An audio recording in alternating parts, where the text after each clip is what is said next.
Pernah kepikiran nggak sih kalau banyak banget hal di sekitar kita, mulai dari makanan sampai pakaian, itu terhubung dalam sebuah sistem raksasa? Nah, kali ini kita akan bedah sistem itu dan cari tahu gimana caranya kita bisa bikin sistem ini jadi jauh lebih ramah lingkungan. Coba deh bayangin, pasta yang kita makan atau benang wol warna-warni ini, semua itu punya cerita, punya perjalanan. Perjalanannya ia dimulai dari sini, dari ladang pertanian, lalu masuk ke sebuah sistem industri yang rumit banget. Nah, sistem inilah yang bakal kita kupas tuntas. Nah, disinilah pertanyaan besarnya muncul. Sistem yang sekarang ini memang luar biasa, tapi ya ada dampaknya. Jadi pertanyaannya adalah, bisa nggak sih kita rancang ulang prosesnya, biar nggak cuma produktif, tapi juga berkelanjutan buat bumi kita? Oke, kita mulai dari yang paling dasar dulu ya. Sebelum ngomongin solusi, kita harus paham betul apa itu agroindustri. Ini bukan cuma soal pertanian, dan bukan juga cuma soal pabrik. Ini adalah gabungan keduanya yang punya kekuatan dahsyat. Gampangnya gini, agroindustri itu tugasnya mengambil semua hasil alam, dari ladang, kebun, hutan, sampai laut, lalu mengubahnya jadi produk-produk yang kita pakai sehari-hari. Anggap aja ini semacam jembatan super penting yang menghubungkan petani dengan kita semua. Yang menarik itu, sistem ini nggak berdiri sendiri. Kalau kita lihat diagram ini, agroindustri itu ditopang sama 4 pilar utama. Pertama, jelas, industrinya sendiri yang mengolah hasil pertanian. Kedua, ada industri yang bikin mesin-mesinnya. Ketiga, industri yang nyiapin inputnya, kayak pupuk atau benih. Dan yang keempat, jasa pendukungnya, misalnya transportasi. Semuanya ini saling nyambung, kerja bareng buat menghasilkan satu produk. Jadi, poin utamanya di sini, agroindustri itu punya efek berantai yang luar biasa.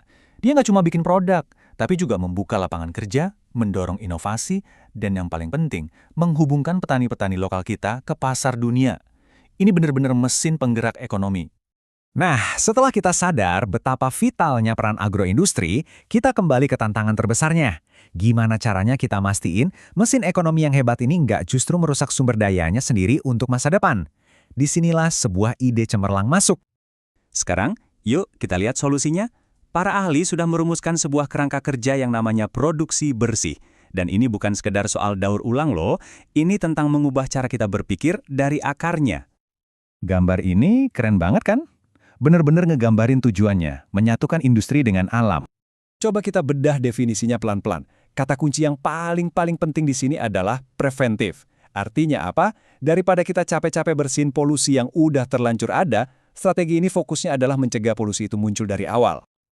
Jadi, biar gampang ingatnya, ada 3 pilar utama. Pertama, pencegahan.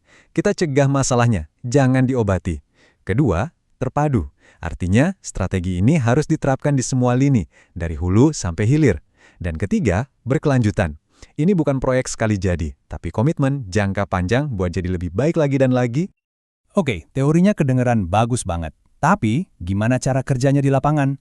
Nah, sekarang kita lihat prinsip-prinsip praktis yang jadi panduannya. Anggap aja ini semacam to-do list untuk industri masa depan. Semuanya dimulai dari efisiensi, pakai bahan baku, air, dan energi sesedikit mungkin.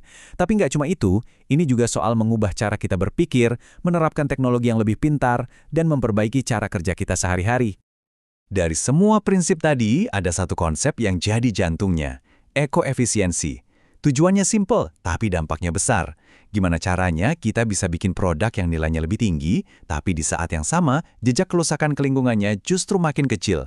Nah, disitulah inovasi berperan.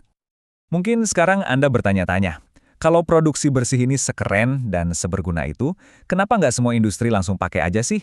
Nah, ternyata perjalanannya nggak semulus itu. Ada beberapa batu sandungan yang cukup besar.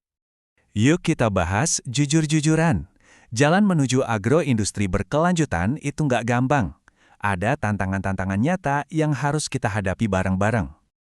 Nah, ini dia beberapa masalah utamanya. Pertama, banyak yang belum sadar betapa pentingnya hal ini. Kedua, aturan hukumnya kadang kurang tegas. Ketiga, kita ini seringnya reaktif, baru bergerak kalau udah ada masalah. Dan yang terakhir, banyak yang mikir kalau teknologi hijau itu mahal di awal. Padahal dalam jangka panjang justru bisa lebih hemat.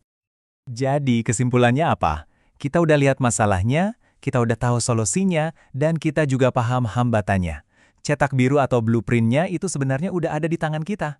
Pada akhirnya pertanyaannya bukan lagi gimana caranya, tapi lebih ke kapan kita mau mulai. Apakah kita semua, sebagai konsumen, produsen, dan pemerintah, siap untuk membangun masa depan yang lebih hijau ini?